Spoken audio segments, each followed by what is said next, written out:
మంగళాద్రి పుణ్యక్షేత్రంలో శ్రీదేవి శరన్నవరాత్రి మహోత్సవాలు వేడుకగా జరుగుతున్నాయి. ఆలయాలు అలాగే ఉత్సవ మండపాల్లో ప్రత్యేకించి మహిళా భక్తులు పెద్ద సంఖ్యలో అమ్మవారిని దర్శించుకుంటున్నారు.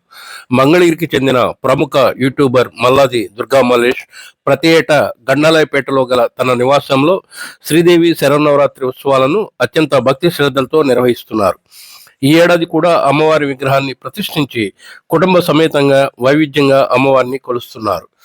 నవరాత్రుల్లో భాగంగా రెండో రోజు శుక్రవారం శ్రీ గాయత్రీదేవి అలంకారంలో అమ్మవారు దర్శనమిచ్చారు.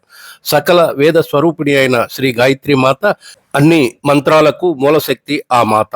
ముక్త, విద్రుమ, హేమ, నీల, ధవళ వర్ణాలు కలిగిన 5 ముఖాలతో శంఖం, చక్రం, గద, అంకుశం ధరించి దర్శనమిచ్చింది అమ్మవారు.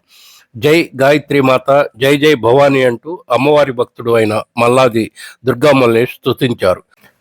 నైవేద్యం, కొబ్బరి అన్నం, పులిహోర నివేదించి శ్రీ గాయత్రీ దేవి మాతను శక్తి కొలది కొలిచారు.